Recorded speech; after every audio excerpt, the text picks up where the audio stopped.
So, ladies and gentlemen, shall we start? Yeah, so it is my great pleasure that I'm here today to train you all for the key changes of European Medical Device Directive to European Medical Device Regulation. So, this aspects of the training, the aspects of the training would be the key changes of EU Mdr to MDR, and let me warmly welcome you all. So this training is basically hosted by Maven Profcon Services LLP. So we basically are a medical device regulatory affairs consultancy. We at Maven provide you with assistance from start to end when you are looking for any regulatory services such as CE marking, US FDA, and Indian MDR, etc. on a global level. So we have more than 150 satisfied clients across the globe. So we are starting with the session. So I request you all to get your notepads out and to keep the track of all the queries that we will be discussing about at the end of the session. And I also request you all to keep your microphones muted during the sessions. And if you have any questions or any doubts, you can add the message on the chat box. So we'll start with the session now.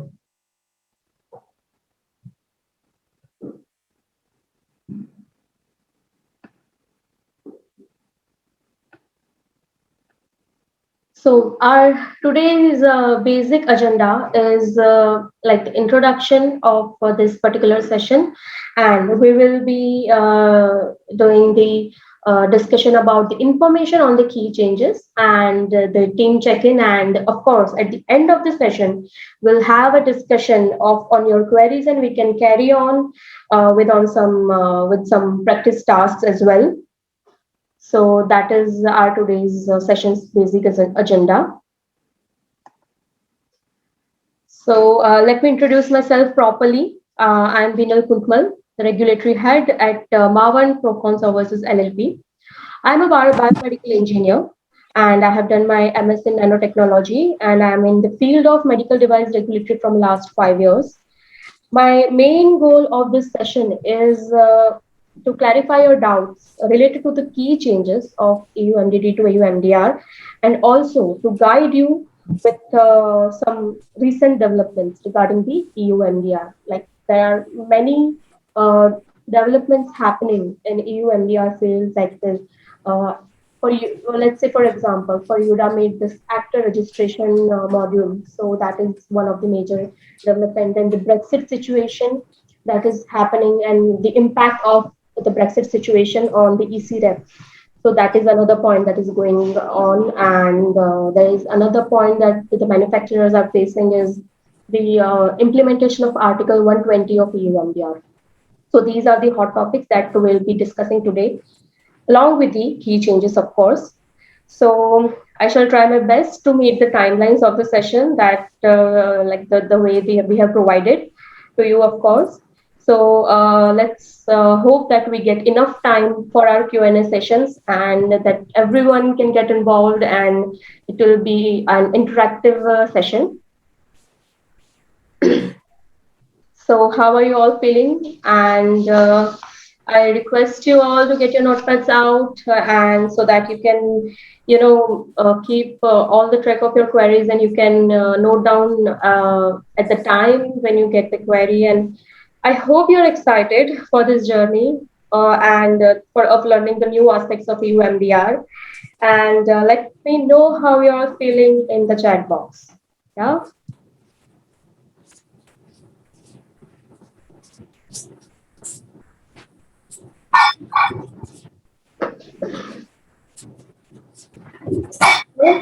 Should we get started? So in this very session, we are going to talk about the introduction and, of course, the new definitions that are included in the EU MDR, the new terms like Prrc, UDI, and Udamate, etc. So we are going to discuss about all the new definitions, and we are also going to discuss about the economic operators. So, like, who are these economic operators and how are they interlinked? What are the responsibilities of these economic operators? So, that is also we are going to discuss.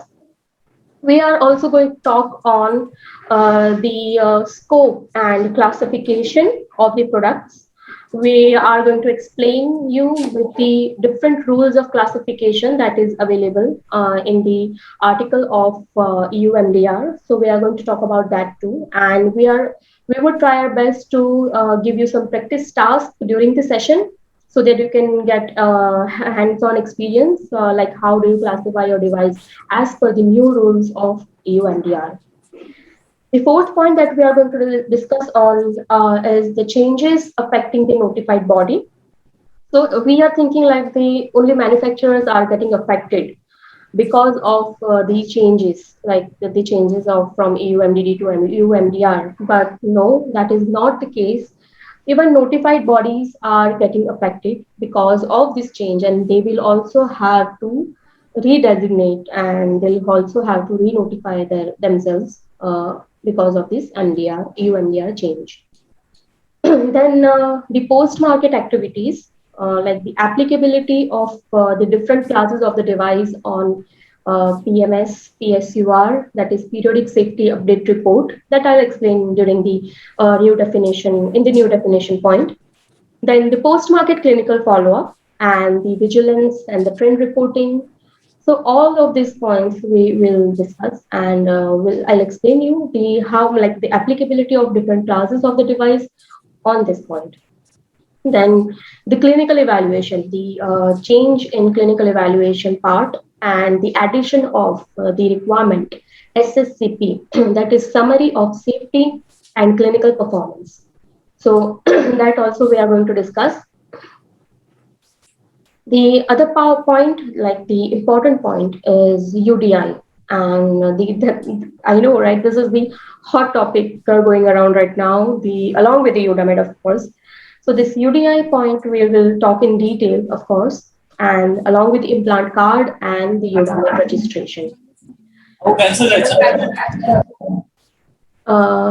I would request you guys to keep your microphones muted, please.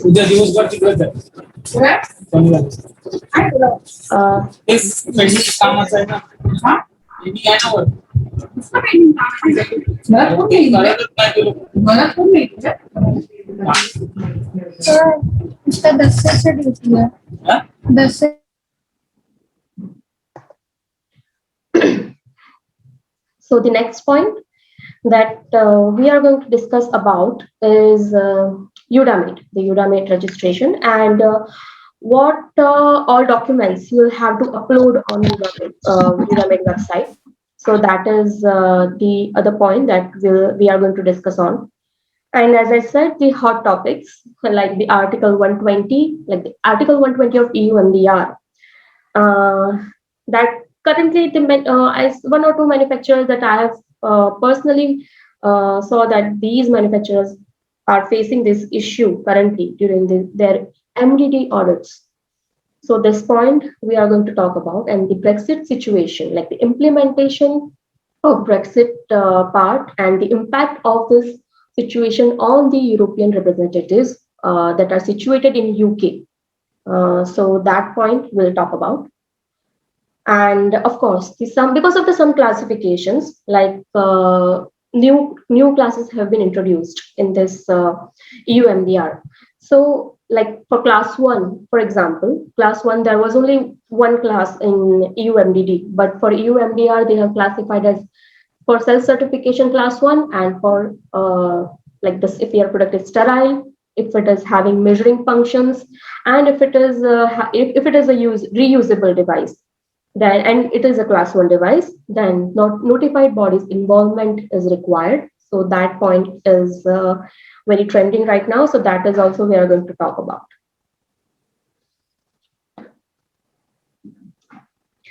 So basically EU MDR, the European Medical Device Regulation. What is it exactly? and why was it required? Why this thought of implementing? Because there was already an EU MDD, like the medical device directive was already there, and it was fine and it was going around good. But why was the EU MDR and the new regulation was exactly required? So let me tell you one thing. There, it is let me introduce this EU MDR point. It is nothing but a regulation. It is a regulation of the European Union on the clinical investigation and the sale of the medical devices for human use. So it repeals the directive 9342 EEC, which concerns the medical devices, and also the directive 9385 EEC, which concerns the active implantable medical devices. And it will be implemented by 26th May 2021. So only 79 days to go, right? So I basically want to convey not just the general information, but also like the details behind those general information that you find every day over the internet, right? So this big news, the details behind this big news of EU MDR. So, and the manufacturer, the issues that manufacturers are facing currently, that is what we are going to discuss about. That is my main agenda of this session.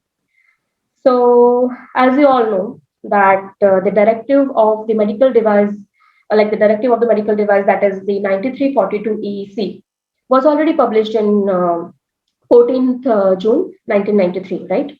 But there was another amendment on 21st March 2010. So the directive was actually called MDD 9342 EEC as amended by 2007-47 EC. So why was exactly the MDR, like the EU MDR, why was it required? So let me tell you the exact situation, like the exact story behind it. Well, in the 1991, there was one company named PIP that it was named as Poly Implant Prosthesis. So it was a French company basically. So they actually produced silicone gel breast implants, and they sold the silicone gel breast implants. So this company was preemptively liquidated in 2010. Why? Because it was found that they had been illegally manufacturing and selling the breast implants made from cheaper industrial grade silicone instead of mandated medical grade silicone since 2001.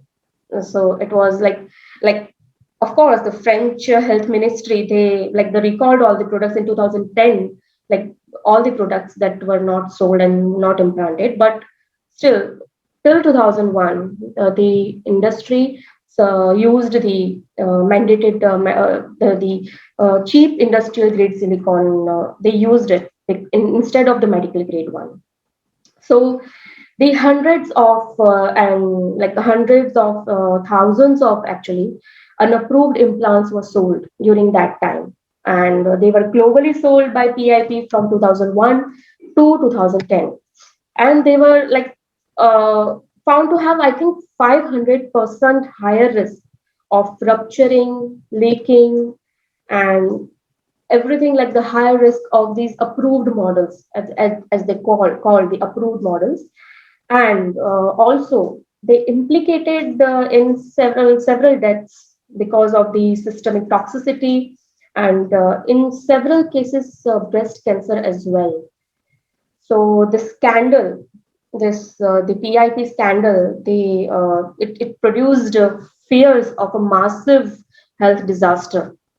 So of course, as I mentioned, that French health ministry, they recalled all the products. So all these things, it scared the hell out of the global health sector. So that was one of the reasons that the new proposal was published by the EU Commission, that is called MDR, Medical Device Regulation. It seeking to strengthen the MDD, like the requirement have to be stringent, and the main agenda was to focus on the safety the patient safety and the device's safety and the performance of the device. Clinically, it has to be clinically safe and effective. So that was the main goal behind all this. And of course, like by 2017, like all the things like voting and the adoption by the European Parliament and the submission of the draft proposals and the agreements, like the signing of the agreements and the announcements and everything was done by 2017. And finally, by April 2017, the EU MDR was adopted. So yes, of course, there was a transition period allowed of 3 years. So the deadline was 26th May 2020. But because of the pandemic COVID-19 situation last year, and because of all those trauma, the one year extension was provided, of course. And so now the deadline is 26th May 2021. So only 79 days are left till the implementation of EU Mdr starts. So these are some updated timelines that like we have got some extensions because of this COVID situation, plus because of the UDAMID like that web portal that is going to be there for EU MDR. And for all that, these are the updated timelines that EU Commission has provided. So we have got 1 year extension for entry into the force and date of application. So we can apply for EU MDR, like for your medical devices, after 26th May 2021. And we have also got 1 year of extension for the validity, like the validity of your MDD or AI MDD certificates. We have the time till 25th May 2021.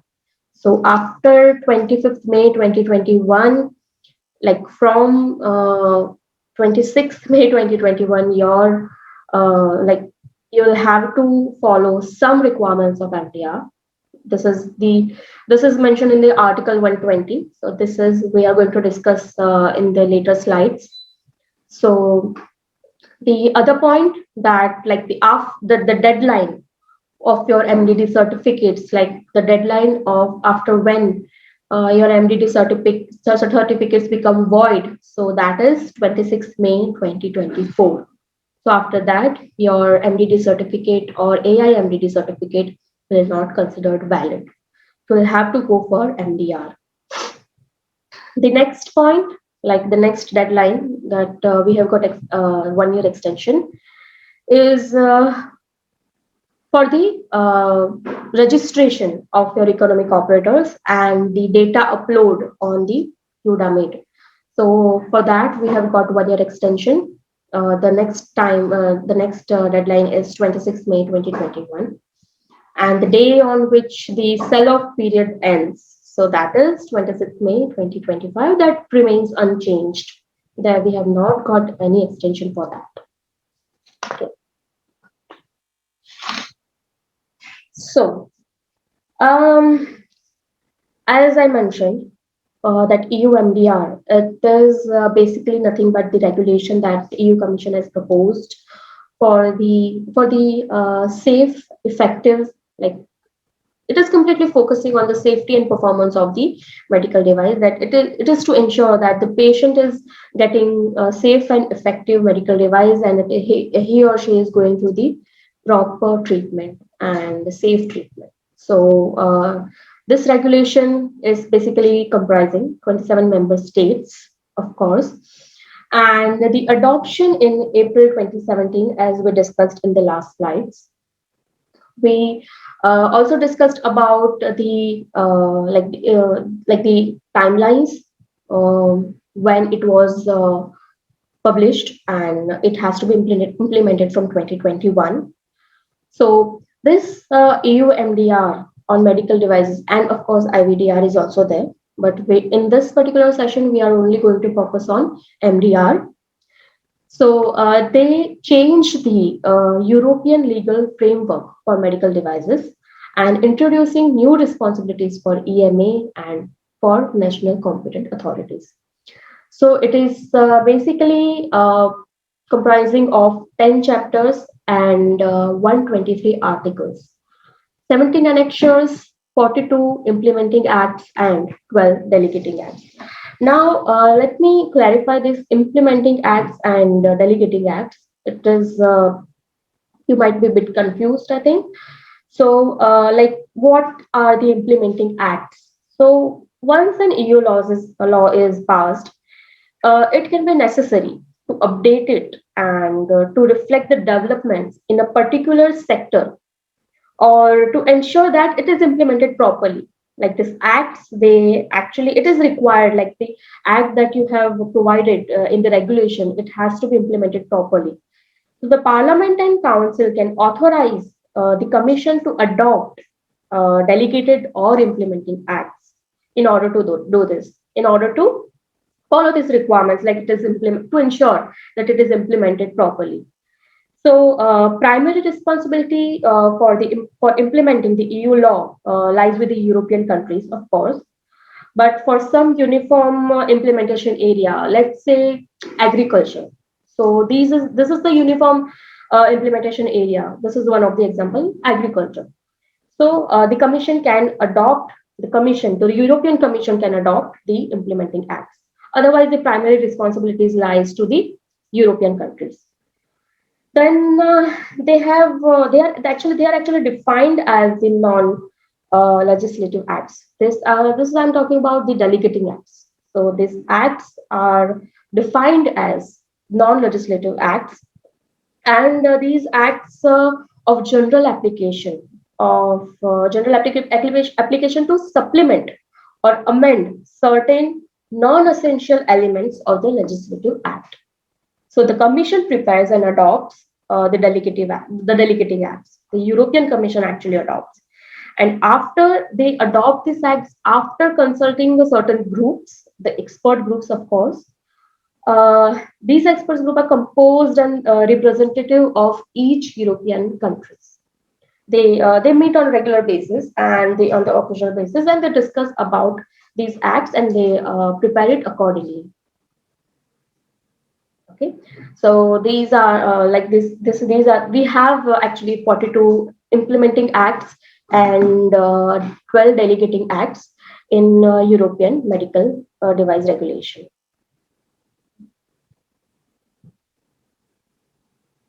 Oh, of course, one point that we already discussed, but it is mentioned in the slide, so I'll explain, of course, again. On 23rd April 2020, European Parliament and the Council of the European Union adopted a proposal to extend the transitional period of the medical device regulation by 1 year. As we discussed, we have got 1 year of extension. So we have the time till 26th May 2021.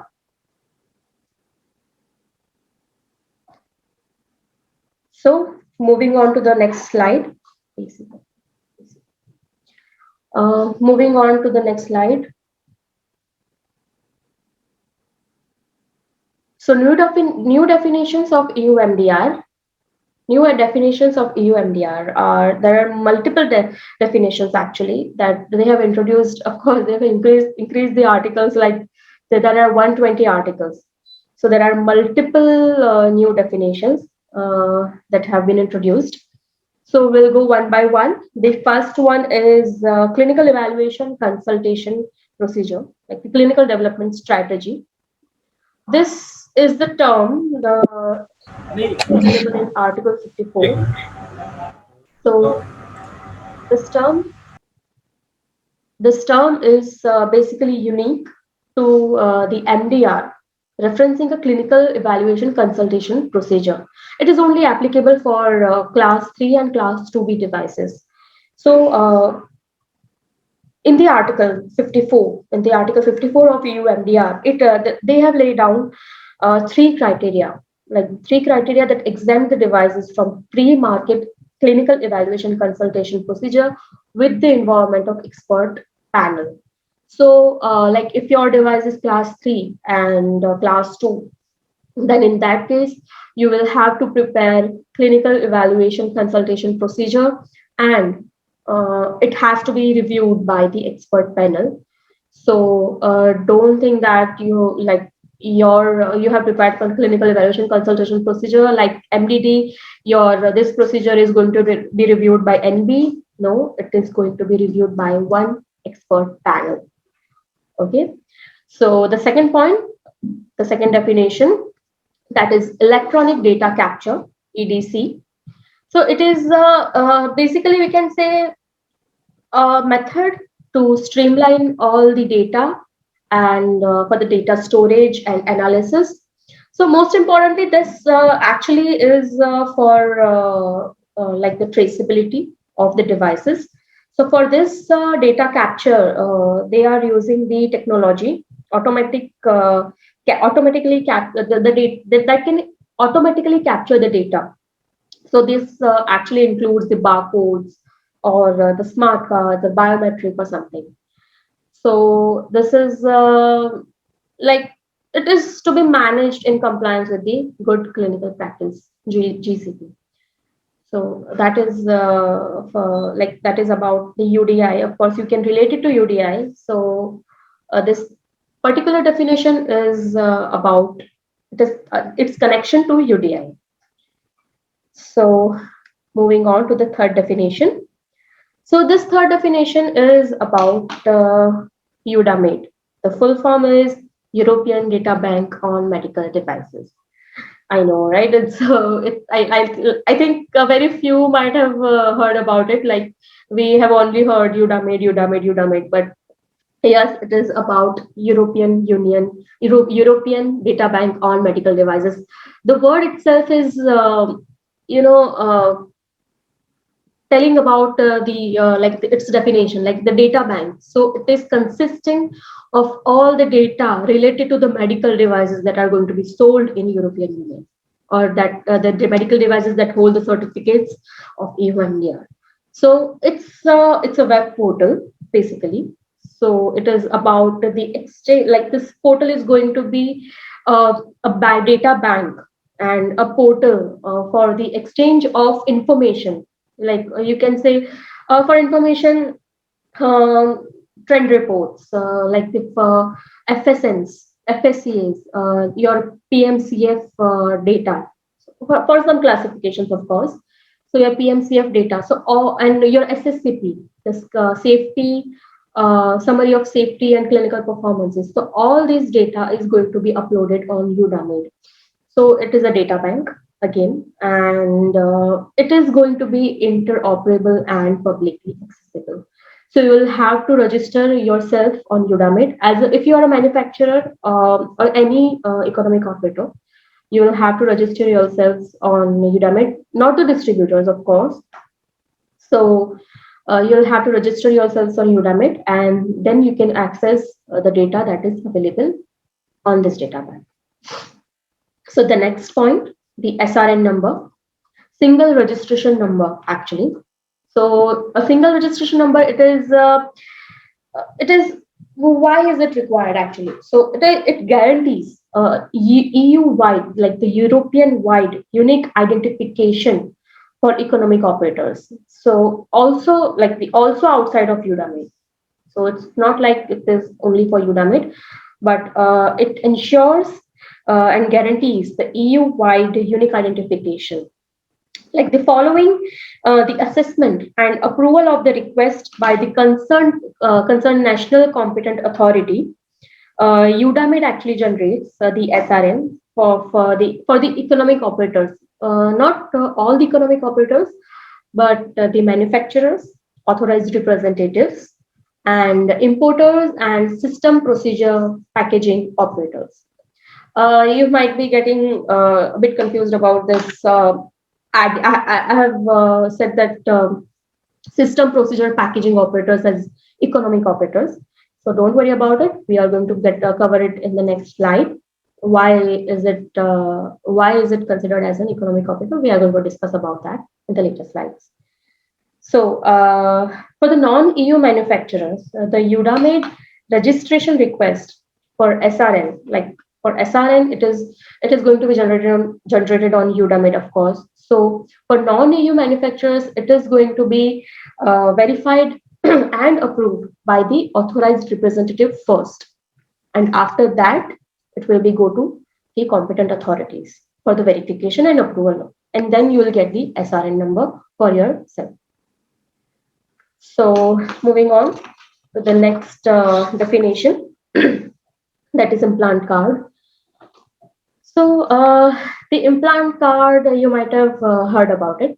So this implant card is basically applicable for the implantable devices, and it is actually for the traceability sake also, but for the extra information, like the important information about the implantable devices, like your devices, let's say pacemaker.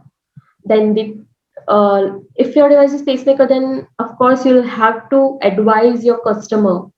There are certain warnings and precautions that you'll have to provide, like apart from the general warnings and precautions, but specifically for pacemaker device, you'll have to provide some information that do not do this, do not do that. So all those do and don'ts you will have to add in implant card. Of course, UDI will be also included in this implant card for the traceability of your device. So it is basically to make the information easily available and accessible to the various stakeholders. So it is basically about the ease of the access of the information, the claims that you are making. Then the next definition, that is MDCG, Medical Device Coordination Group. So you might have heard about various MDCG guidelines that are getting published. That, oh, I heard this template. You heard about this MDCG guideline that is published on the Europa site? Oh yeah, I got it from there. So who is making actually? Who is actually publishing, or who is actually putting efforts to make these guidelines? So this particular group, Medical Device Coordination Group, is like they are advising and assisting the European Commission and member states in ensuring the harmonized implementation of the new EU MDR, right? So they are publishing various guidelines for the implementation. Like we can say that for example, let's say there is one guideline, one MDCG guideline for SSCP. So in EU MDR, there is one requirement mentioned that yes, SSCP, you have to follow SSCP. If you are if your device is class 3 and class 2B, then you will an implantable class 2B, of course. If your devices are class 3 and implantable devices, then you will have to prepare one SSCP and you'll have to upload it on Unamid, and it has to be reviewed by the NB and the expert panel, and everything is mentioned in the EU MDR. But what exactly has to be mentioned in the SSCP? Like what all the requirements that we have to follow to prepare an SSCP document? So that you will get in the MDCG guideline. Then there comes this PRRC, Personal Responsible for Regulatory Compliance. So this particular responsibility, it has to be like one PRRC has to be appointed by the manufacturer and the authorized representative. Like at least one member of your staff has to be appointed as PRRC. You can have more, but at least one member has to be appointed. So it is actually pretty clearly mentioned in the Article 15 of the EU MDR. And the details of the responsibilities and everything is mentioned in the MDCG guideline that is published in June 2019. The number is MDCG 2019-7.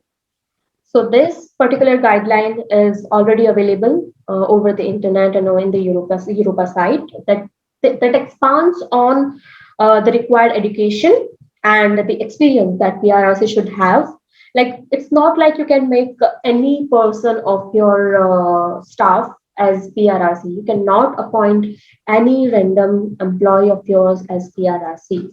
There are certain criteria for it. So you'll have to follow those criteria. Like there are two basic criteria to appoint a PRRC. So this PRRC person, they should have at least one diploma certificate, or like some other certificate or formal qualification for in the European in the university, in law, medicine, pharmacy, engineering, or any other related fields. And if it is if they are like the person is having one degree, then they should have 1 year of experience, 1 year of experience in the same field, like in the quality and regulatory field. They should have 1 year of experience, or they can have, if they are having 4 years of experience in the similar field, as in 4 years of experience in regulatory or quality management systems of medical devices field, then they can be appointed as PRRC. So these are the two requirements for PRRC. Like they should have either a certificate, like a proper degree and 1 year of experience, or they should have 4 years of experience in the similar field, like in the regulatory field of medical devices. The next definition, periodic safety update report. So this periodic safety update report, it is it is a new definition that has been introduced. I mean, of course, it was previously, you might have heard for the some pharmacy companies, like for pharmacology. Of course, it was already implemented and it was already there in the pharma field, and they were preparing the PSUR, they were preparing the periodic safety update reports, and they were following it. But for medical devices, in this European MDR, they have introduced this point. So it is basically to provide an update of the worldwide safety experience of a medical device to regulatory authorities at the defined time points. Like there are defined, the timelines are also defined, like when you have to publish, publicly upload the PSUR of yours, like PSUR report of yours, your device, and it is based on the classification of your device, of course. Like if your device is class 3 or class to be implantable, then it has to be like updated annually. And if your device is class 2A, then you can update it once in 2 years. So the timelines are also defined in the article of the EU Mdr. So that we will discuss in detail later on. So it is like PSUR is going to be a part of your PMS plan. So please don't forget that PSUR has to be one of the inclusion point of your PMS plan. So but for class 2A, class 2B, class 3 and the implantable devices, PSUR reports are mandatory to prepare. So for all these classes, they have like if your device is class 2A, class 2B, implantable devices, or class 3 devices, then you have to prepare PSUR report. It is one of the mandatory requirement. So for class 1, PMS report would be fine. It is available in the Article 84 of EU Mdr. But for these classes, like the higher risk classes, you have to prepare another PSUR report. The next slide, it is like the next slide is talking about the other definitions, the new definitions. So the 9th one, it is Unique Device Identifier, UDI, the hot topic that I talked about earlier. Here we are going to discuss just about the definition, but later on we will discuss in detail, of course. So this UDI, like this unique device identification, what is it exactly? So it is a system, you can say, a device identification system.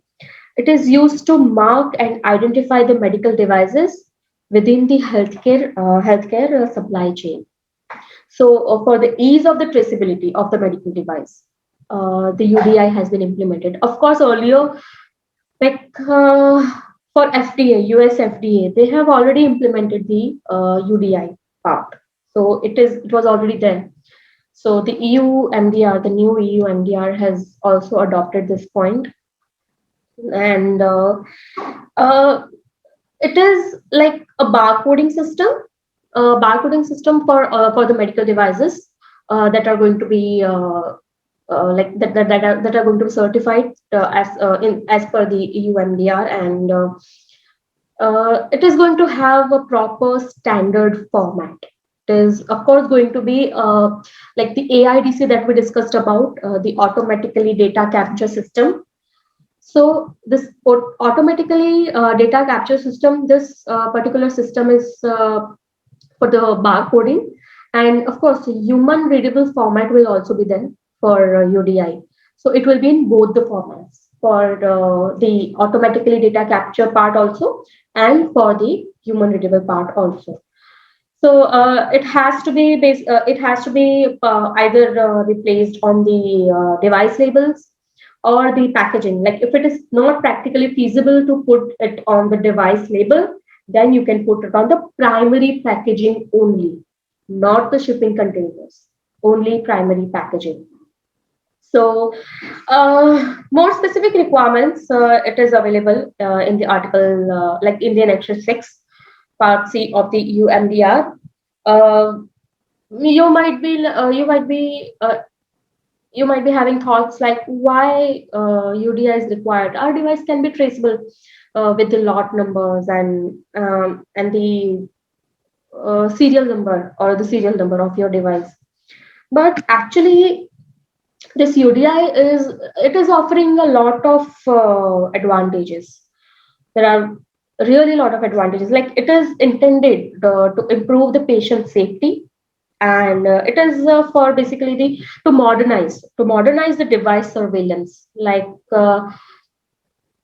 it is automatically capturing the device details. Like if there is one barcode, then all the details of your device from product name to your serial number and the like each and every details of that particular device will be there with the person who is checking it.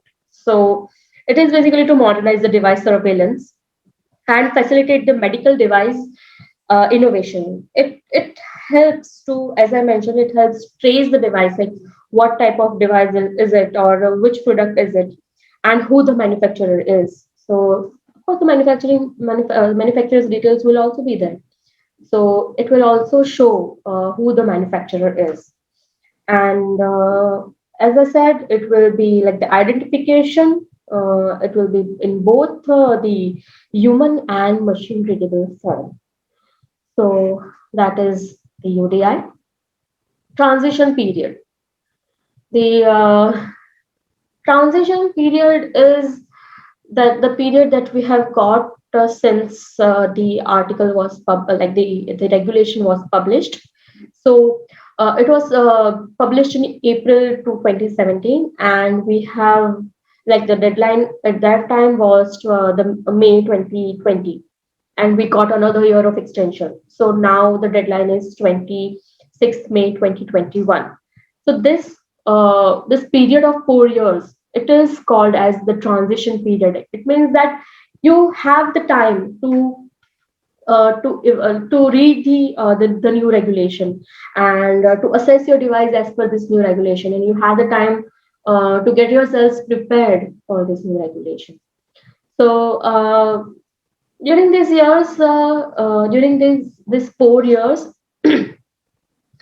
medical device can be placed. Like it can be, I mean, you can apply for it, and if the relevant notified bodies are available, then you can apply for MDR and you can place your device as per the new MDR. I mean, there are certain devices that already have been certified under EU MDR.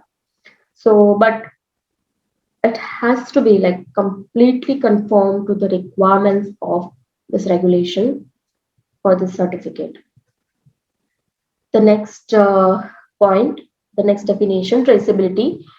Uh, I think you guys might be pretty clear about this traceability part. It is to trace back your device and everything. I mean, if it if any serious event occurs for your device, then you should be able to trace back your device. So the term is pretty clear to everybody, I think. But the only part is that the only important part is that. But in the MDD, there was nothing like it was not no specific point was available actually of this particular word. The no specific point of traceability was there in MDD. So in EU Mdr, they have added it, and the MDR seeks the transparency. They basically seeks the transparency and proper traceability of the devices. Of course, UDI is there. The UDI is the most helpful tool for EU Mdr to trace that, like to trace back the devices. So the next definition, that is technical documentation. So to certify your device under EU Mdr, there are certain requirements that you will have to follow for your device, and these requirements as per which you'll have to prepare the technical documentation. These requirements are mentioned in Annexure 2 and Annexure 3 of this EU Mdr document. So you can look into that. But this technical documentation that you have to prepare for your device. So I would actually advise, there's one advice from my side on the technical documentation part. If you are starting to prepare the technical documentation, then go for the GSPR first. The GSPR is General Safety and Performance Requirements.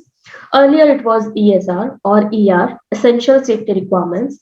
For EU Mdr, it is General Safety and Performance Requirements. So go through the GSPR, see all the clauses, and see the applicability of the clauses.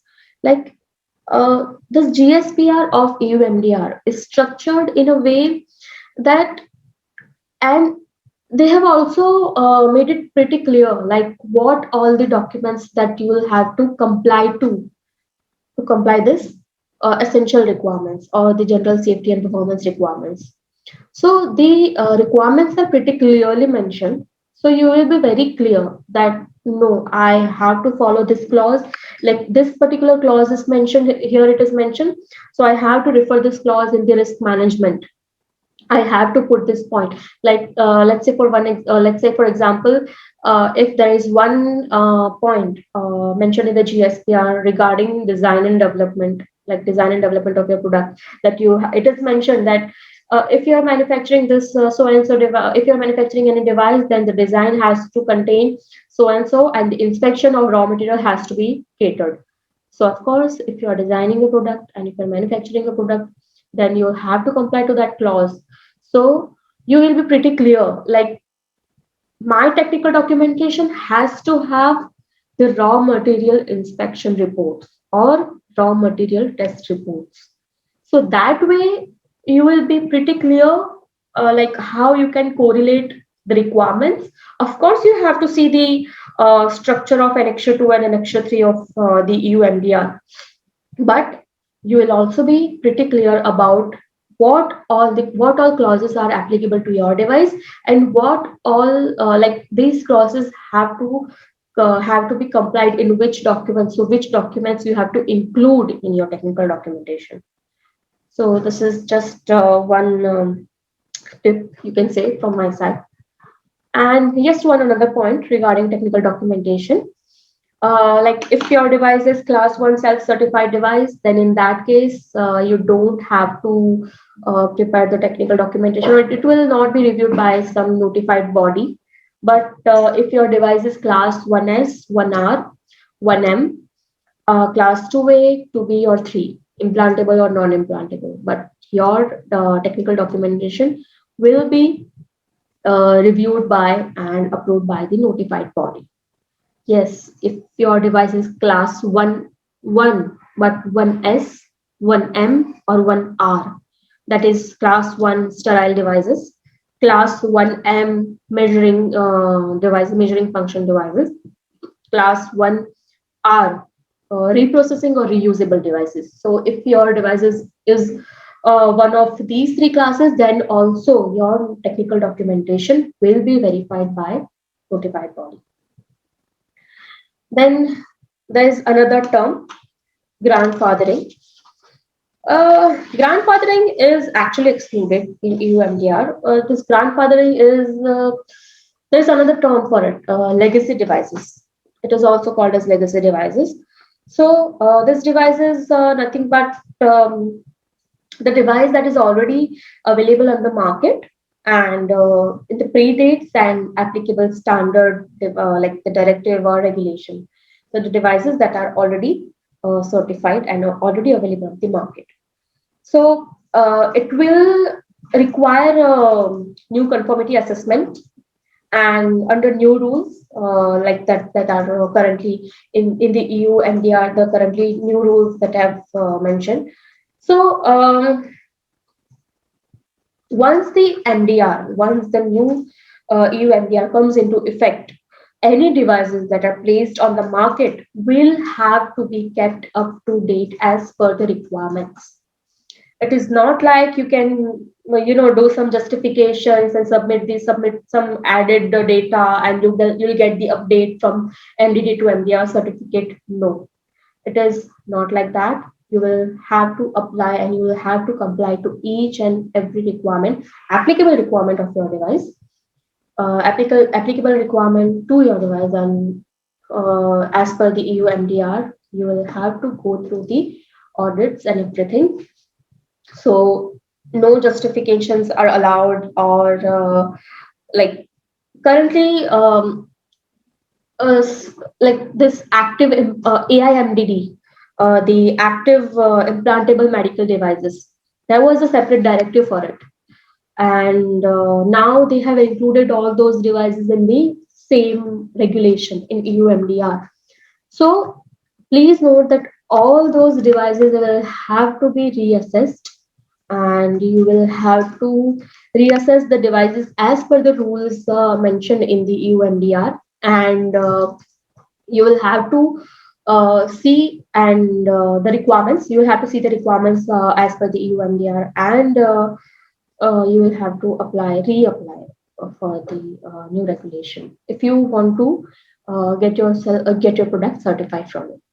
So no justifications allowed, no extra document you can submit. No, you'll have to go for EU MDR regulation only if your device is already available on the market. So no grandfathering allowed.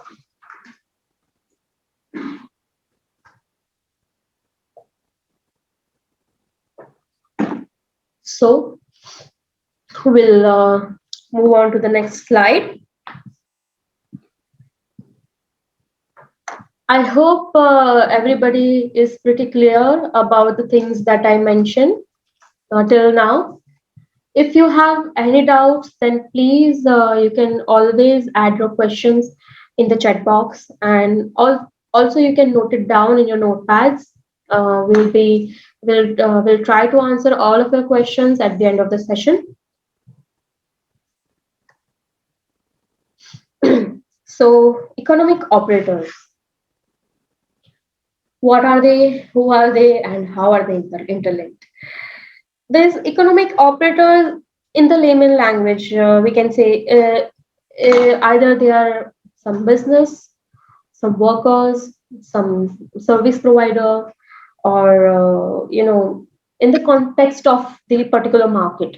Like in the context of the particular market, either they are some service providers or some organization. So they can be called as an economic operator. This term is particularly used in public procurement to cover the suppliers, the contractors, and service providers. So it was in the layman language, but for like as per EU MDR, what are the economic operators? Like who are they? So as you can see on the on this slide, the manufacturer, authorized representative, the importer, and the distributor. Like wherever you will see, you will find that yes, these are the economic operators. But in the definition, EU MDR definition, I'll show you. In the definition, it is mentioned that the economic operators means a manufacturer and authorized representative, an importer, a distributor, or the person referred to in the Article 22.1 and 22.3. This is a definition that is available in EU MDR. So, what is exactly mentioned in the Article 22 first point and the third point? So, in the Article 22, in the first point of Article 22, it is mentioned that if you are the manufacturers of other medical devices that bear the CE marking, IVDs that bearing the CE marking or the products used within a medical procedure or their presence in the system or procedure pack is otherwise justified. So if you remember in the definition slide, we discussed about the registration of SRN, and I mentioned that if you are an economic operator, excluding the distributor, and if you are some system or some authorized system or procedure packs manufacturer, then you are considered as an economic operator. So here is the answer. Here is the clarification on that point, that it is mentioned in the Article 22 that if you are the manufacturers of these three, if one of these 3 points, then you are considered as an economic operator. Also, the third point of Article 22, any natural or legal person who sterilizes systems or procedure packs with the purpose of placing them on the market. So, if you are some sterilizing company and you are sterilizing the device and you are placing it on the market and you are following all the rules, all the procedures, then yes, you are considered as an economic operator. So it's not like that only 4 economic operators are there, only 4 like manufacturer, importer, distributor, authorized representative. No, there are actually more than that. So the authorized system, procedure packs, person, and the sterilizing companies or who are placing the devices on the market, yes, they are also considered as economic operators. So there's like the responsibilities are pretty clearly mentioned in the different articles of EU MDR. And these articles are 10, 11, 13, and 14. In these 4 articles, the responsibilities are mentioned. In the Article 22, the responsibilities of the sterilizing companies and the other manufacturers are mentioned. So you can refer to these articles for the exact responsibilities of these economic operators. So here is one graphical presentation of how are they actually interlinked. Like if you're a non-EU manufacturer, like if you are situated outside the European Union, then you are connected with the authorized representative. Of course, you are authorized to, you will have to keep one authorized representative who is situated in the European Union. So you are connected to that. And then the importer and the distributor, of course. And your authorized representative is also liable for your products. So they are also directly connected to the distributor. There is one other requirement that we will discuss later on is liability insurance.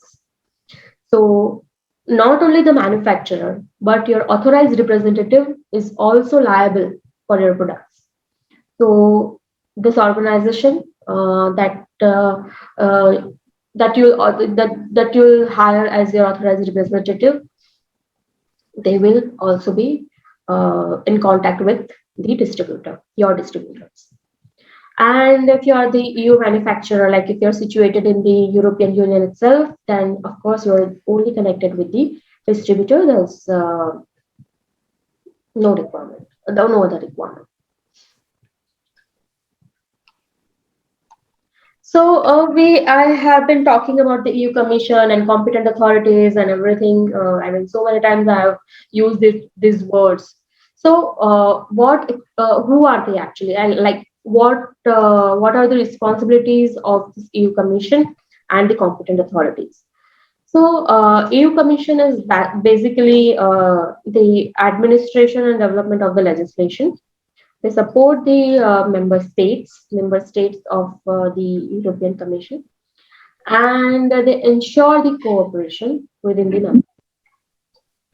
Then there's competent authorities, or you can say member state law enforcement. So these, I would request you all to mute your microphones, please.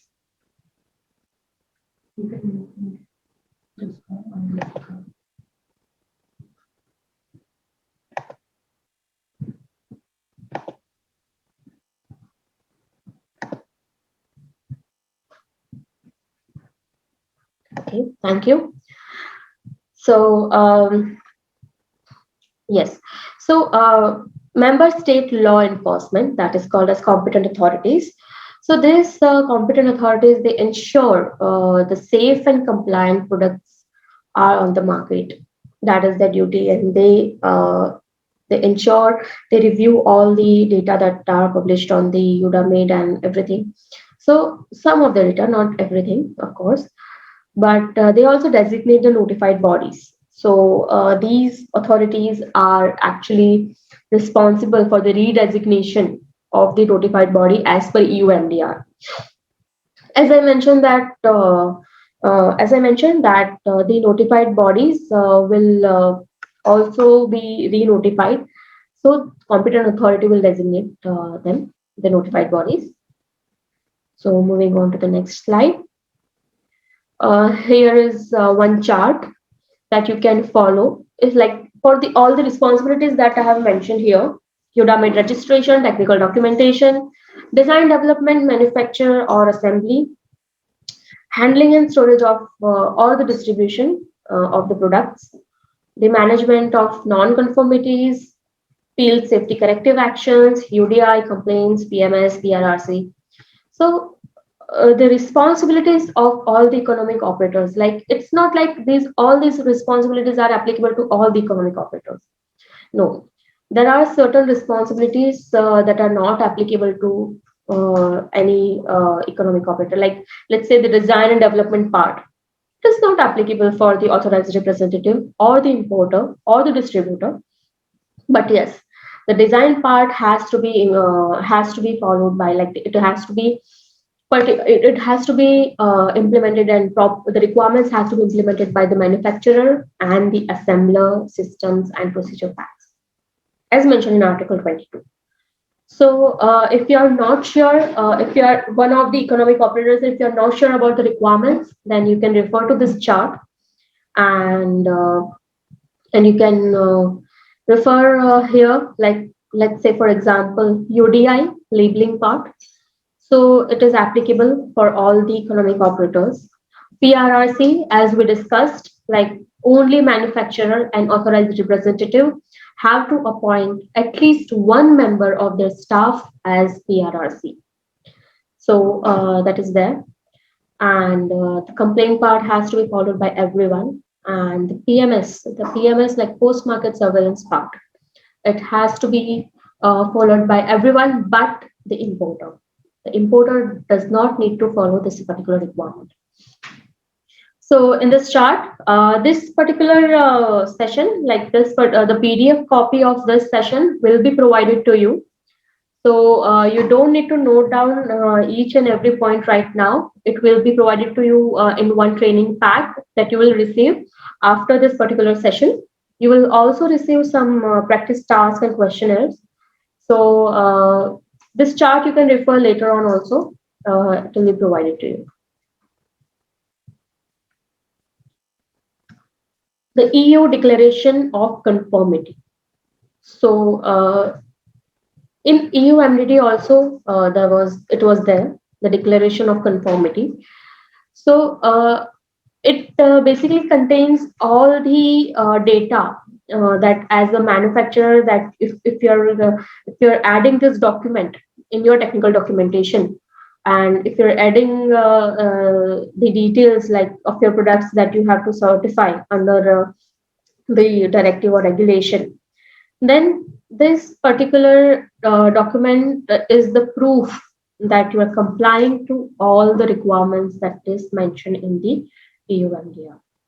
So there are some minor additions, not some major additions, but then there's some new requirements that have been that have to be added in this EU DOC. So along with the name, like the manufacturer's name, trademark, and everything, the SRN number, the single registration number, also have to be added in your DOC, the Declaration of Conformity. So that is one of the added point. Then there is another point of basic UDI/DI. We will discuss this particular point later on. So the basic UDI/DI is also has to this requirement also have to be included in the DOC, and reference to any common specifications used. So these are the minor changes that you have to make, that you will have to make in your EU Declaration of Conformity. So please don't forget to add these points in your declaration. Now let's move on to the conformity assessment procedure. So this like it was available, of course, in the EU MDD also, but let's brush up this concept a bit. So this conformity assessment procedure, like it is a procedure that it is carried out before the product can be sold. Like I am the manufacturer, let's say for example, and I have this device of, let's take the other the example of pacemaker only. I am the manufacturer of pacemaker, then I cannot do the assessment, and I cannot do the assessment procedure after I complete all the designing part and the development part and everything after I'm selling my device. No. If you want to apply your device under EU MDR, and if you want to get your product certified under EU MDR, then you'll have to do this assessment before you are selling your product into the market. So before everything, like it is about a procedure that this procedure is going to show you the path of like what requirements you'll have to follow, which chapters you'll have to follow, which annexures you will have to refer to, and the exact proper process, like the complete process of your certification. So it has to be done before. The minute you think about EU MDR certification, you will have to go for conformity assessment procedure. Like, yes, I have to do this assessment, and I have to check like my device is falling under which option, which class, which chapter, which annexure I have to follow. You'll have to check it all. So this is like in this is the chart that I have prepared for all the classification for all the types of classes that EU MDR is holding. But this conformity assessment,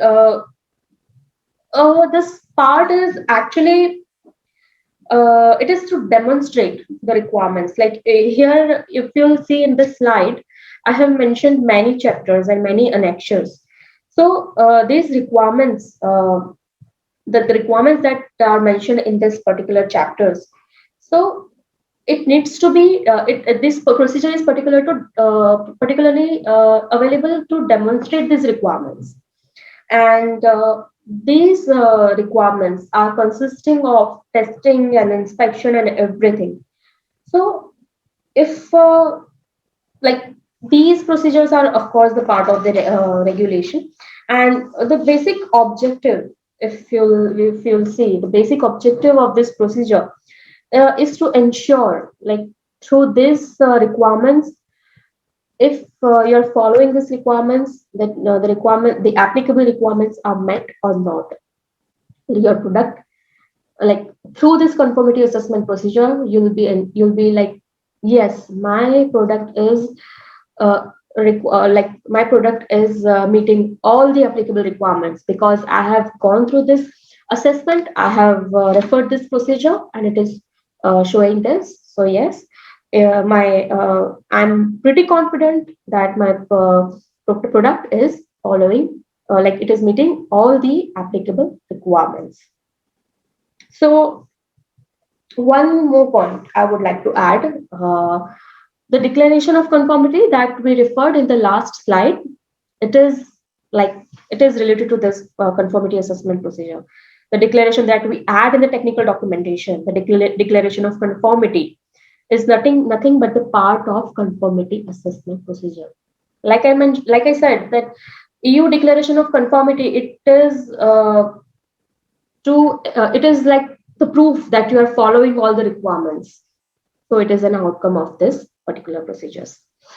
So here is I have mentioned some options, and the options that are already mentioned in the annexures of EU Mdr, annexure 9 to 10, 9 to 11, pardon. So you can select, like if your device is class 2A and your device is not custom made or not an investigational device, then chapter 1 and 3 of annexure 9 and section 4 of the chapter 2 of annexure 11 of annexure 9, at least one representative device for each category of the device, or technical documentation set out in annexure 2 and 3 coupled with conformity assessment as specified in the section 10 or section 18 of annexure 11, at least one representative device for each category of device. So this way you can be sure, like this procedure I have to follow, or there are multiple options. There are two options available here. Like for custom made devices also, I have mentioned the classification and the options, the annexures that you have to follow. Like here for class 2A and class 2B, annexure 13 you have to follow. And if your device is like consisting some medicinal product, then you can follow these paths. So I would not go into detail. This PDF copy will be provided to you, so you can do the assessment at your end for your particular device.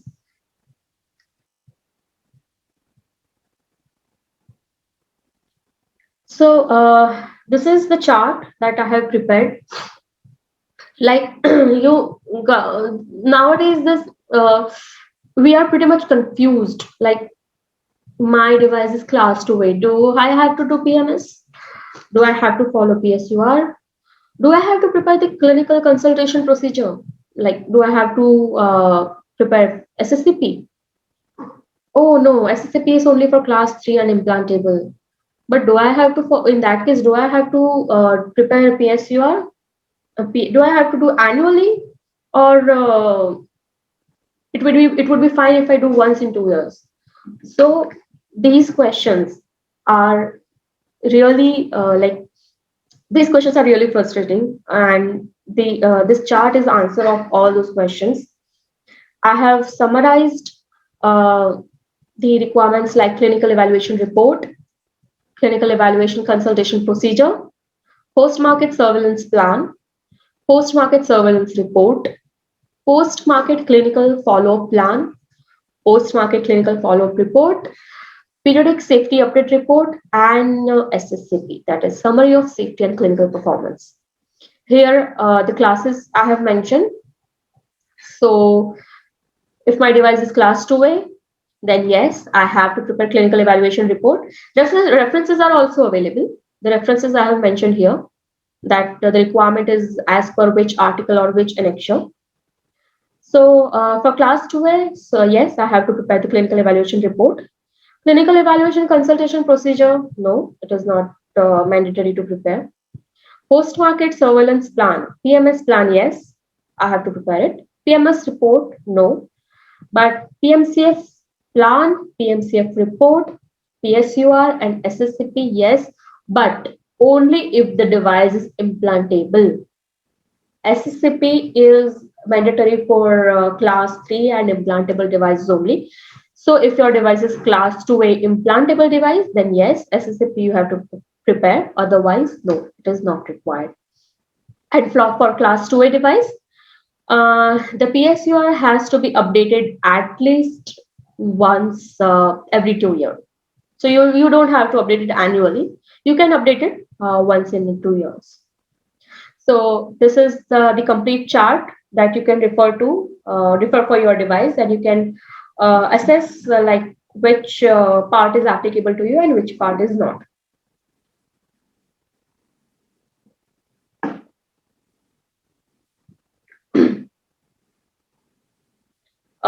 Moving on to the next slide, scope and classification. So under MDD, there were only 18 rules, and we used to follow the MedDev guideline 2.4-1, /1 revision 9, the latest one was there. This guideline we used to follow for the classification under MDD.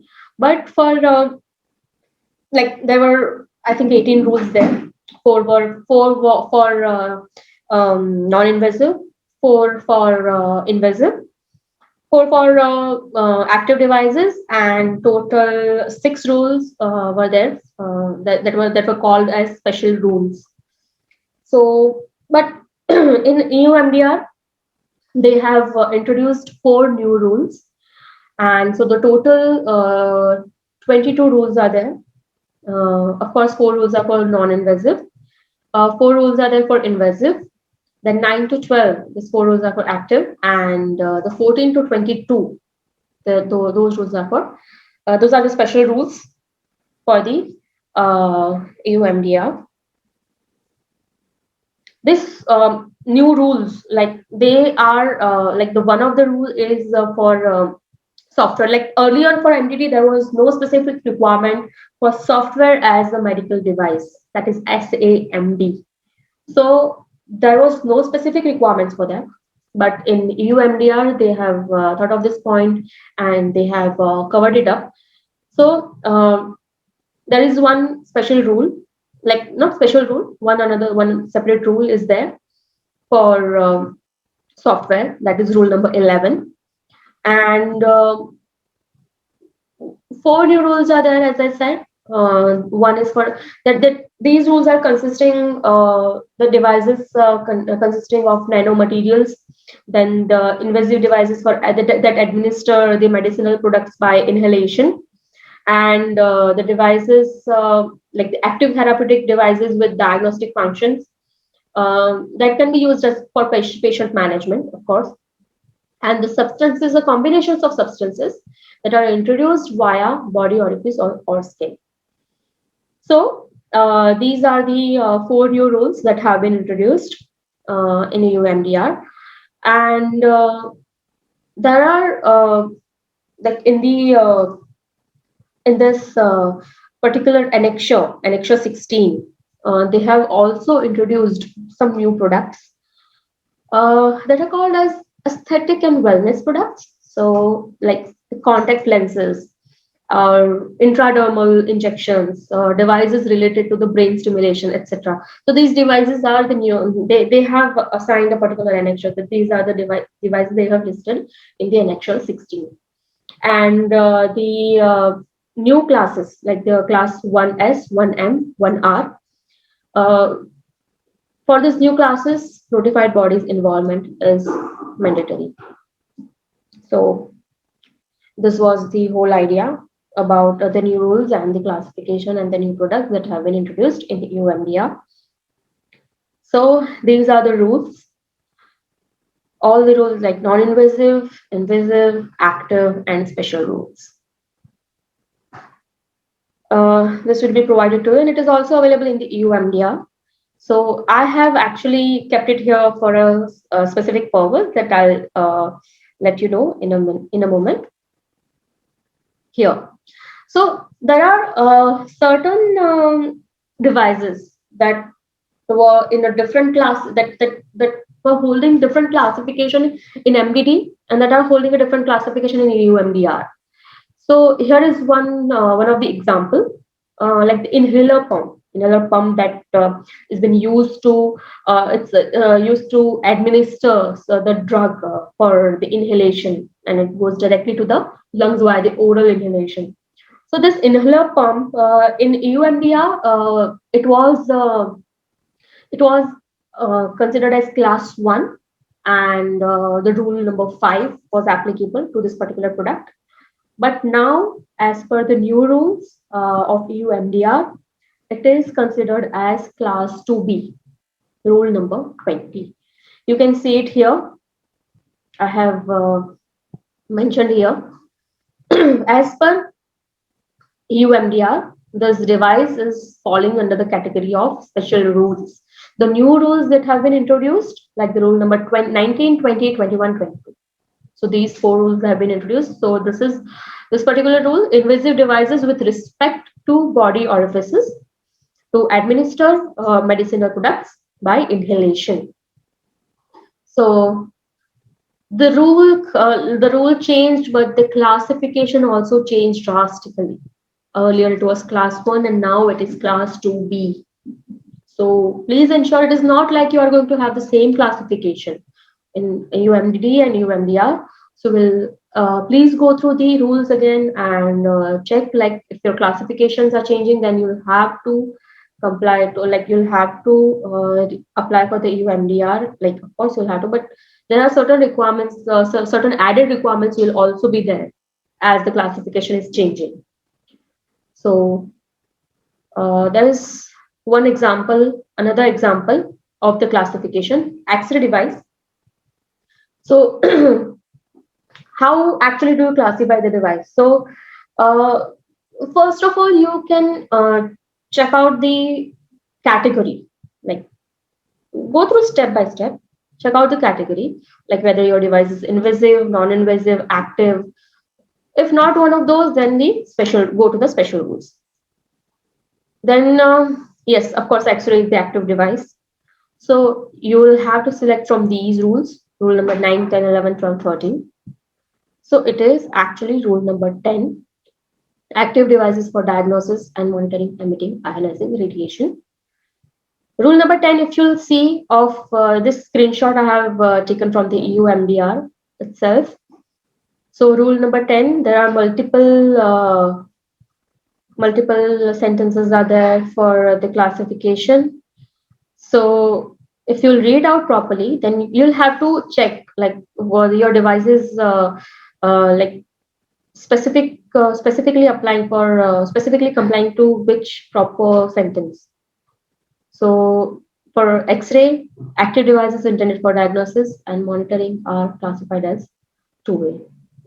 The other part is actually not applying, like complying to this particular X-ray device. So this is the classification example of X-ray.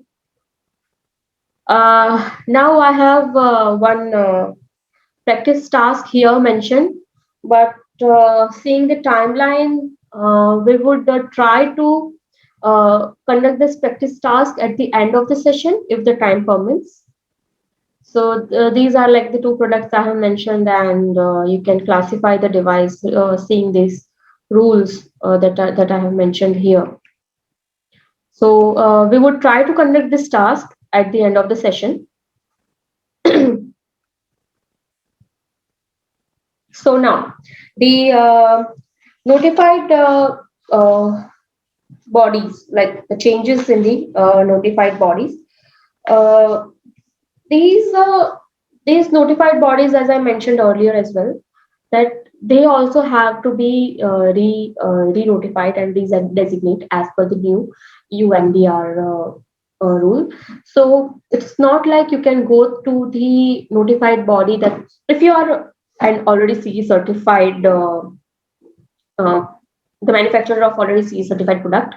If your product is certified from a particular notified body, then it's not like that you can apply to the same notified body for EU Mdr as well, until and unless it is having the designation under EU Mdr. So you'll have to check first that which notified, like if your notified body is already one of the notified bodies that has passed the audits and everything for EU Mdr, then of course you can keep the same notified body, but you will have to check first that how these notified bodies have been certified under EU Mdr or not. So all these points, like they are also being assessed and they are also being notified. So please check that first before going ahead with the certification. The next point, UDI, Unique Device Identifier. So this particular requirement of unique device identifier, it is basically, as I mentioned earlier, it is for the traceability of your device, and it is like the device, this label, this particular code will be put on the product label or the primary packaging, like the first packaging of your product. It is not going to be kept on the shipping containers. So the unique device identification is a system used to mark and identify the medical devices within the healthcare supply chain. So the traceability that we have been talking about, like yes, for the sake of the traceability we are doing this, for the sake of the traceability we are doing that, and for the safe and compliant products we are doing this and that. But how actually you are going to trace your product if your product has been responsible for some serious event? So in the vigilance reports, in the FSCAs, like the field safety corrective action reports that we are going to talk about later on, the reporting, the trend reporting of your serious events, UDI will be part of these reports and these events. The UDI in the FSN, if you're filling out any FSN, field safety notice, then UDI will be part of this notice. You will have to cover it in the FSN. So that is how you are going to check and you are going to trace your device for the ease of the traceability of the device. And that is how you'll be like sure that yes, this particular device made the because this device is responsible for the serious event. So these are some timelines. As I mentioned that UDI implementation is like it is currently very trending topic. It is a very trending topic right now, and everybody's like, I have to comply to this requirement or not, and I have to go to which particular agency. Can I do it myself, or do I have to hire somebody to do that? So the timelines are mentioned here, and the agencies we will discuss in the next slides.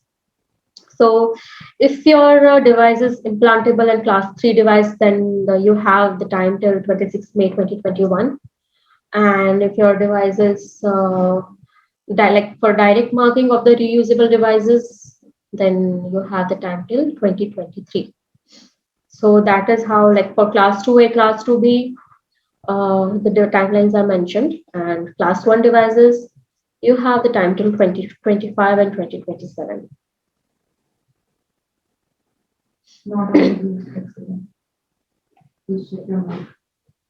Hello, am I audible to everyone?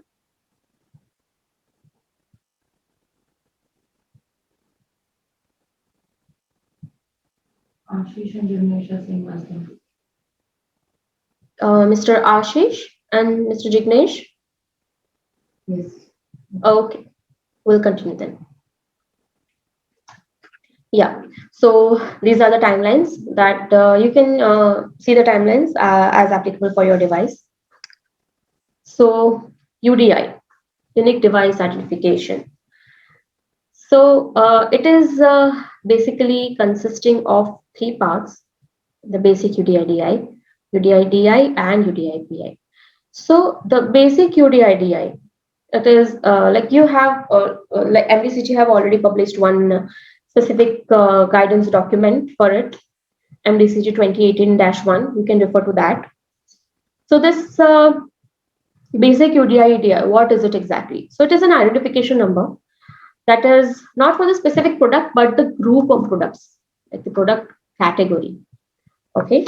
So it is for the group of products and only for administration purpose. So one basic UDI-DI is for the devices within the same category, the same intended, like if multiple devices are having the same intended purpose, are having the same intended same classification, the same design, and the same manufacturing process, then all these devices will fall under the same basic UDI-DI number.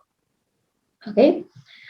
These basic UDI-DI number will be appearing on the certificates, your Declaration of Conformity, the technical documentation, the safety, the summary of safety and clinical performance document, and your certificate of free sales as well. So please ensure that the free sales, the certificate of free sales part is mentioned in the Article 60. So you can refer that particular article for EU Mdr. So under under one basic UDI-DI, there can be multiple UDI-DIs. Okay, so this is for the one product category. You can have multiple UDI-DIs in one basic UDI-DI. So UDI-DI is another number that is for the model of the device, one particular model of the device, and this can be used as the access key to the information that is stored in the UDI database. And the UDI-PI is specific to that particular product. Like it comes to the product serial number or lot number, and the software identification number, or the manufacturing and expiry date. Like if your product is sterile, then manufacturing date along with the expiry date, or both type of dates. So all these details will come under the UDI-PI, that is product specific, like unit of device production. So here is the one picture of how your UDI is going to be placed, like how your UDI is going to be showed. So it is having UDI-DI, UDI-PI. UDI-DI is device identifier, and the UDI-PI is will be containing lot number, manufacturing date, etc. So this, as we discussed earlier, this UDI-DI will be in the human readable form also and machine readable form also. So this AIDC, the automatic identification and data capture, that is basically like this. This is a barcode system, right? So this will be considered as the machine readable form to as we discussed, as like to modernize the surveillance of the devices. And there is one number also given below that, below the barcode, as you can see here. This is HRI, human readable interpretation. That is it will be consisting of the data characters and interpretation of the data characters encoded in the UDI carrier. So it is in human readable format. There's one example I have given here for like how your devices, like how your device label will be, you'll have to prepare how your device label you'll have to prepare, including the UDI. Here is the UDI. And the other requirements are there along with that, of course, like the basic requirements of the product details, the manufacturer details, authorized representative details, etc. Now, if you want to change your UDI, then what are the criteria? Like if there is any change in the name or trade name, then you'll have to change it. If there is change any in change like in the device version or model, if your device is labeled as single use, then you'll have to change. If like there's changing in the change in the packaging, like the package is sterile or need to sterilize before use, or there is change in the presence of CMR, or the quantity of the devices provided in a package, or there are some critical warnings. So these are the criteria of change in DI, device identification. So particularly for legacy devices, as in the grandfather devices. So for these particular devices, like if you are like these devices, like as we already discussed that if your devices are already certified and already available in the market as per the MDD or AI MDD, and then these devices are considered now as the grandfather device or the legacy devices. So for legacy devices, the assignment of a basic UDI DI, it is actually not required for these legacy devices, and like an identification element, like there is one specific number will be given UDI DI, which will be equivalent to the basic UDI DI, like it will be similar, and one UDAMID ID will be also generated from this UDAMID DI. So it is not like that there will be no identification provided. Of course, there will be some identification, but the assignment is actually assignment of basic UDI-DI and UDI-DI is actually not required for legacy devices. And the UDI-DI, you can identify, like the UDAMID IDI, you can identify for your device in the UDAMID database, of course, and only one device identifier will be assigned to your legacy device, like either the UDI-DI or UDAMID-DI. It will be not like that you have the UDI-DI as well and UDAMID-DI as well. So this particular requirement is specifically mentioned in the MDCG guideline, MDCG 2019-5, registration of legacy devices in UDAMID, April 2019. So you can refer that document for the requirement of legacy devices. Okay.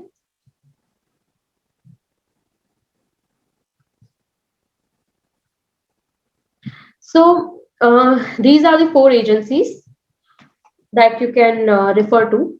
If these agencies are basically who are assigned, who are designated to operate this complete system of UDI. So this GS1, ICC, BBA, HIBCC, and IFA. So these 4 are designated by the Commission, European Commission, and they have their own scope, limited scopes. Like you'll have to check their scope as well, because, for example, like ICC BBA, this International Council for Commonality and Blood Banking Automation. So this particular agency is having the scope of devices related to the human cells and tissues only. So it is not like every like these all 4 agencies you can go to your to assign your devices in under UDI. It is not like that. You'll have to check their scope first, and then only you can they can help you out with the assignment process. Implant card, as we discussed, it is for the traceability sake only, and some warnings and information about the expected device lifetime, and if any follow-ups are required, like if the device is pretty pretty critical. And if you are claiming that no, after 1 month you will have to consult some physician, and or after 2 months you'll have to get it. You'll have to get it out, and it cannot be keep implanted for 3 months. So, like these follow-ups instructions, you can mention on the implant card. Now, ESR or GSPR, like as I mentioned, in the MDD, it was called ESR or ER, like essential requirements, essential safety requirements. And in Eu Mdr, it is called as GSPR, General Safety and Performance Requirements. So these requirements, they are like every medical product has to fulfill these requirements according to the scope they belong to. So if your device is having a limited scope, then you'll have to check out all the clauses that are mentioned in the GSPR, and you'll have to check that this particular clause is applicable to your device or not. And then only you'll have to comply to that particular clause. So as I said, before starting any technical documentation work, please go through the GSPR. It is one complete set of clauses through which you can identify the requirements for your device. So this particular GSPR, that is also Annexure 1 of EU Mdr. In EU Mdd, the ESR was also Annexure 1, and for EU Mdr, it is also Annexure 1. GSPR is also Annexure 1. So this is consisting of 3 chapters. Chapter 1 will be, they actually talk about the general requirements of your device. Chapter 2 talk about the requirements regarding the design and development, like design and development and manufacture of your particular device. The clauses are 10 to 12. For chapter 1, 1 to 9 clauses will be there. So for chapter 2, the clauses will be 10 to 22. For chapter 3, the requirements regarding the information supplied with the device. Let it be the IFU, the user manual, label, or the implant card, or everything. The information basically that you are providing to the customer, to your customer, then all the requirements of all those information are mentioned in this particular chapter. That is clause number 23. So these are the clauses, like the change in GSPR. There are many clauses that have been amended in GSPR. These are 2 tables are there. I have identified the clauses details, like the clause number and the GSPR requirements and the documentation that is actually required for this particular requirement. So you can refer to this chart as per the applicability of your device.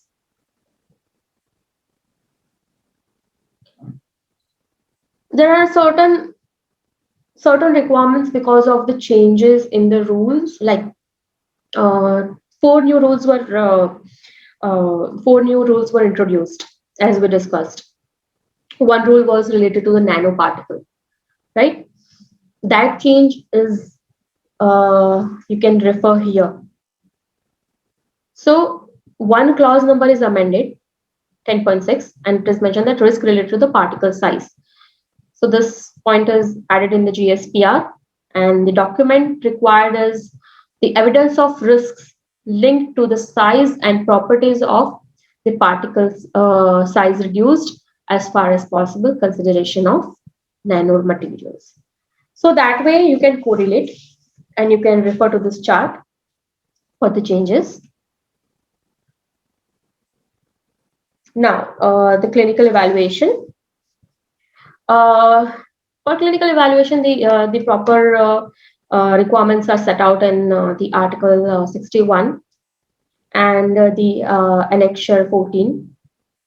So this class 3 devices and class 2B devices, there is one extra requirement in clinical evaluation, that one expert panel will be there to review your clinical evaluation, and they will check all the documents, let it be clinical plan, clinical report, clinical consultation procedure, or the SSCP, the summary of safety and clinical performance. All these documents will be reviewed by the expert panel if your devices are class 3 devices and class 2B devices. Okay, so this like how will you prepare your clinical evaluation? Because for MDD we used to use that guideline, MedDev guideline 2.7 revision 4, right? So now they have, like MDCG have published one another guideline, MDCG 2020-13, and they have provided us with one clinical evaluation assessment report template, so that you can follow to prepare the clinical evaluation. In MDD, of course, the safety and performance, now in EU Mdr, the safety and performance, they're emphasizing a lot on the safety and performance of the device. So we used to get some liberty in that part, like if you are the manufacturer of any implantable product, then if you do not submit enough data in like enough PMCF data, then it used to be fine, like it was okay. But now you will have to provide like sufficient data, like the sufficient clinical data to prove the safe and to prove that your product is safe and compliant.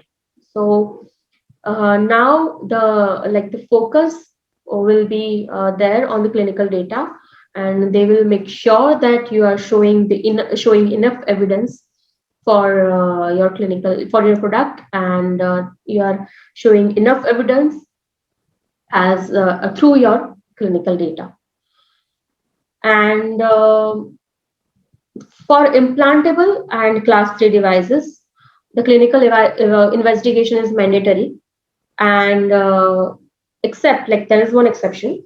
So if you are comparing your device to an already existing already existing devices that is already available on the market, then specific criteria are there to meet them. Like one contract have to be you have to sign some contract that will look into in the next slide. So clinical to like you will have to comply, and you'll have to prove equivalence of your product to the already existing product, the already existing marketed product, as per the requirements set out in Article 61.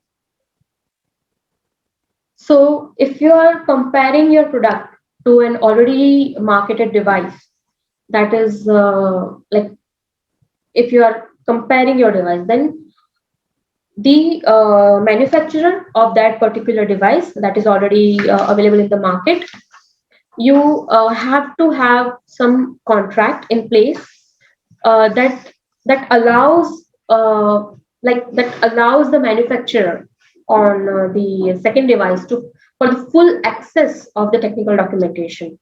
The contract should clearly state that yes, I am providing my complete technical documentation, and I am providing all the clinical evaluation and part and everything to this particular organization or to this particular person, and to comply their device to mine. And it is, of course, mandatory for all the devices, but for class 3 and implantable devices, if you are not going for clinical investigation, that this contract is mandatory. Of course, the original clinical evaluation, like the clinical evaluation of the manufacturer or the device that is already available on the market, that clinical evaluation has to be complied with the requirement of EU Mdr. So that is one of the requirement. And PMCF and PMS will be updated. So the clinical evaluation along with that will be updated regularly. Like if your device is class 3 implantable device, the class 2B, class 3 or implantable devices, then in that case, the your PMCF will be updated regularly, your PSUR will be updated annually. So along with that, your clinical evaluation will also be updated regularly. Okay, and the clinical evaluation consultation procedure, the class 3 implantable devices and class 2B active devices intended to administer and or remove a medicinal product. So this particular procedure is applicable for these classes only. Okay. So, and don't forget that point, that expert panel will review this procedure as well. So it is not like that only clinical evaluation report will be reviewed, but this consultation procedure will also be reviewed by the expert panel if your devices are if your devices are falling under this class 3 or class 2B devices. So this new requirement, SSCP, summary of safety and clinical performance. This particular requirement, it actually plays a very important role. Like it is a part of a very strong post-market clinical follow-up that is required for the implantable devices and class 3 devices. Yes, it is mandatory, and it is only mandatory for class 3 devices and implantable devices. Of course, for custom-made devices and investigational devices also. But if your device is falling under class 3 devices or implantable devices category, then you will have to prepare summary of safety and clinical performance for your device. So this SSCP is actually intended to provide the healthcare workers and the relevant patients access to the clinical data through UDAMID, of course, and information about the safety and clinical performance of your device. Like safety and clinical performance, we have been talking about throughout the session, but what you would include in this particular summary? Like if you're a manufacturer and you are claiming like you're claiming for some intended purpose for your device, then this intended purpose you will have to justify that yes, my device is complying to this intended purpose. Then the claims like warnings and precautions and the safety procedures or safety points that you are claiming for your device, then contraindication and everything. So you will have to show evidence, and you'll have to show the evidence for all these points that you are claiming for. Okay, so all these points are called actually the points of safety and performance. So you'll have to show the evidence for them. Now, this SSCP will go virtual, of course, after the UDAMID is active, and the SSCP like it should be sourced directly from the technical documentation, and it will be including the clinical evaluation report, post-market surveillance, post-market clinical follow-up, and please note that this SSCP document, it will be validated by notified body. Okay, so notified body will validate this document, and it will, the notified body will upload it on the UDAMID. And of course, the SSCP has to be updated annually because it is for class 3 and class 2 or class 3 and implantable devices. So yes, it has to be updated annually.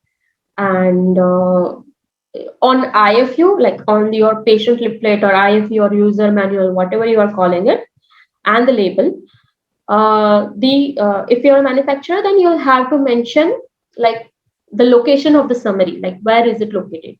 So that also you can mention in the patient leaflet. If it is practically not feasible to mention it on the label, then you can mention it on the IFU. or the information, instruction for use or user manual or patient leaflet, whatever you are providing along with the device. Okay. So if you are not sure about, like, the requirements of clinical evaluation is scattered all over the MDR document, right? So I have like prepared one table, and I have mentioned all the articles and annexures that are referring to the clinical evaluation requirement, and I have mentioned the locations here in this particular table. So you can refer this table if you are preparing clinical evaluation for your device as per EU MDR. Then make sure that you review these articles and these annexures that I have mentioned in this table. You can refer it to later on. I mean, it will be provided. This PDF copy will be provided to you. Now, post-market activities.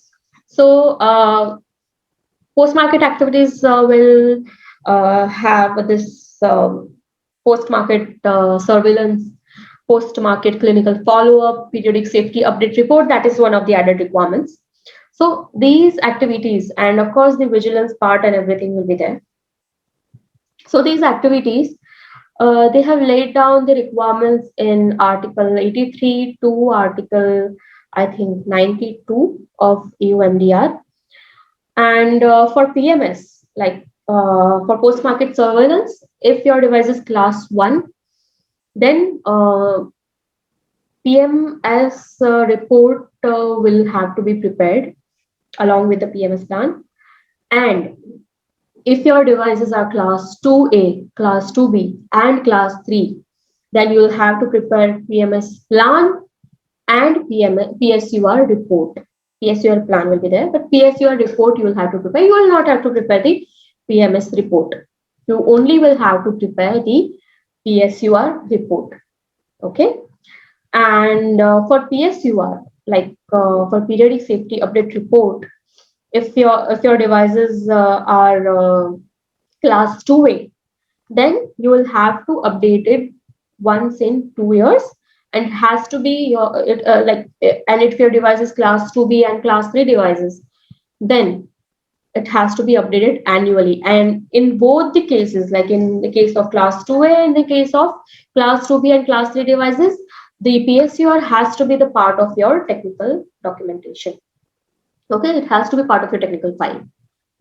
And one more point I would like to add, that if your device is class 3 or class 2B or implantable devices, class 2B implantable devices specifically, then your PSUR will be submitted to the notified body by the electronic system, as in UDA-made. Okay, so you'll have to upload this particular report of yours, the evidences and everything. It will be uploaded on UDA-made, and the PSUR and the evaluation by notified body shall be made available to the competent authorities as well. Okay, we discussed, I think, about this, that the competent authorities ensure that the products are safe and compliant throughout. So this is how they are going to ensure, like this data, this data, the safety data and everything. These data will be available to the competent authorities. Okay. PMCF is applicable for all the classes, but of course, if you can just always justify, but it is mandatory for class 3 and implantable devices. And the report will have to be updated annually for class 3 and implantable devices. If about the other classes, like except class 3 and implantable devices, you can always justify. If you like, if the justification will be acceptable, then of course it will be fine. But for class 3 and the implantable devices, PMCF is mandatory.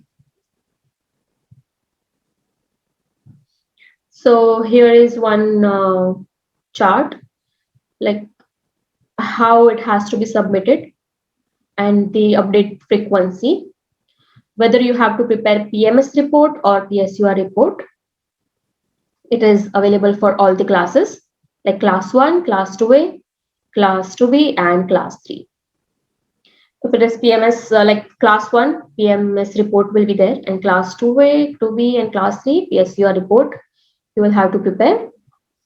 It has to be submitted only upon request if it is class 1, and if it is class 2A, then during the notified body conformity assessment review. But for class 3, UDAMAID will enter. The update frequency, as we discussed, is mentioned here.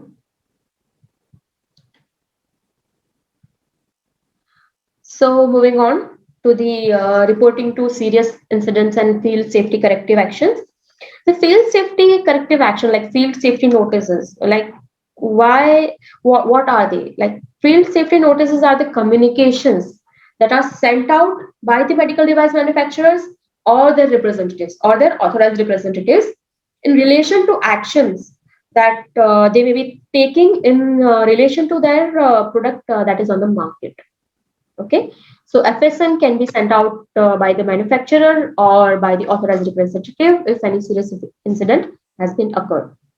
This field safety corrective action is the corrective action that the manufacturer takes to reduce the risk or effect of the product that has created some serious incident that is already available on the market. So that corrective action document, it is called field safety corrective action. So this reporting will also be done through UDAMAID, and if the reporting has to be done within 15 days, not later than 15 days, and if there is any serious public threat, then not later than 2 days, and if any death or unanticipated deterioration has occurred, then not later than 10 days. So the trend reporting.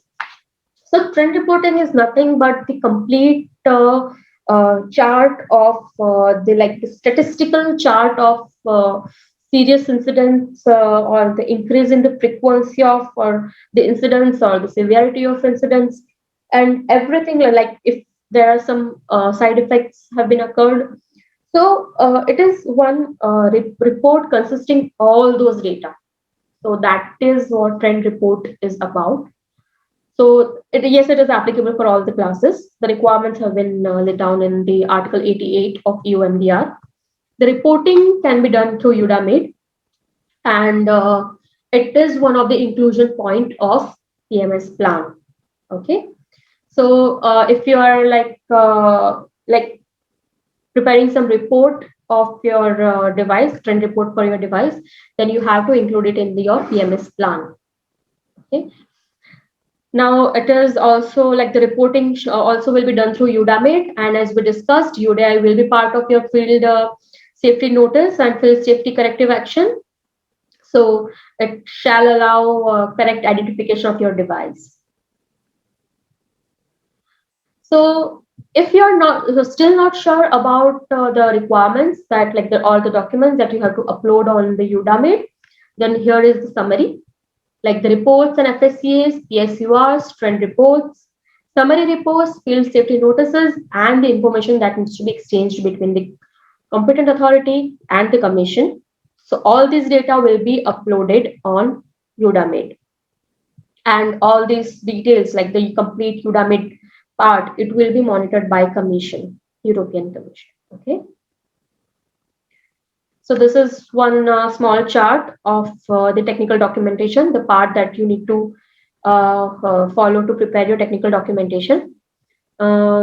These data will have to be included. There's no major change from MDD, but yes, ESR has replaced ESR is replaced with GSPR, and the design part has been included. Earlier in MDD, design part was not there. So this design part will also be part of your technical documentation. So the trending topics, the hot topics that we were talking about, Article 120 of EU Mdr. Actually, even I have faced some audits recently, and all the manufacturers, these manufacturers are holding the certificates under MDD, but they are being questioned like, why are you not following the requirement of Article 120 of EU MDR? Even if you are certified under MDD, but still you have to comply to some of the requirements of MDR. So it is really difficult for the manufacturers that already have the certificate under MDD. So to all the manufacturers who are already certified under MDD, I would really request you all to go through this article and go through the requirements. And please don't think that if you have the validity till 2024, then you will not have to think about MDR and will be free from it. No, it is not like that. You will have to go through the Article 120 and please go through the requirements and check out which part is applicable to you, and please comply to that for your audit to go smoothly. Then there is another requirement, liability insurance. This liability insurance have to be prepared by the manufacturer as well as your authorized representatives. So the manufacturer and authorized representative both are actually liable for the product, for the product that is certified by EU MDR. So this is one of the requirements that is set out in Article 8 of EU MDR. Then there is another issue that manufacturers are facing is because of the Brexit situation. So because of this Brexit situation, the EC reps that are located in the UK. So please check whether your European authorized representative, if it is located in UK, then you will have to re-register your authorized representative. If you want to sell your products in UK, then you will have to comply to some other requirements. But if these EC reps are situated in UK, then please check that you'll have to re-register your authorized representatives, and you'll have to consider some authorized representatives that are available in the European Commission. So because of this Brexit situation, this issue some manufacturers are facing. So please go through this and check out the location of your authorized representative. So that is all from my side. That is the end of the session. I think, yes, we have exceeded the timeline that we decided. So I think the time is not permitting us to do the practice tasks now. So don't worry about it. We have prepared some practice tasks for you, and we will submit it to you and we'll provide it to you in the mail itself. That mail that you are going to get after the end of this session, you'll be getting some MDCG guidelines and EU MDR document along with this particular presentation and the practice task and some questionnaires. You can do the task at your end, and you can send your answers and everything on this email ID, binal@mavenprofcon.com, and I would try my best to evaluate them all, and I would definitely get back. And so that is all from our side. Please provide your feedback in the chat box. And for the improvement of our training, if you can provide us some comments, then of course we'll do the needful. So thank you all. You all were great throughout the training and your support. So if you have any doubts and everything, just send me an email in this email ID. Please note down, and you can send your question answers of the questionnaires and practice tasks on the same email ID. And please send us the feedback in the email ID or the chat box, whatever is feasible with you.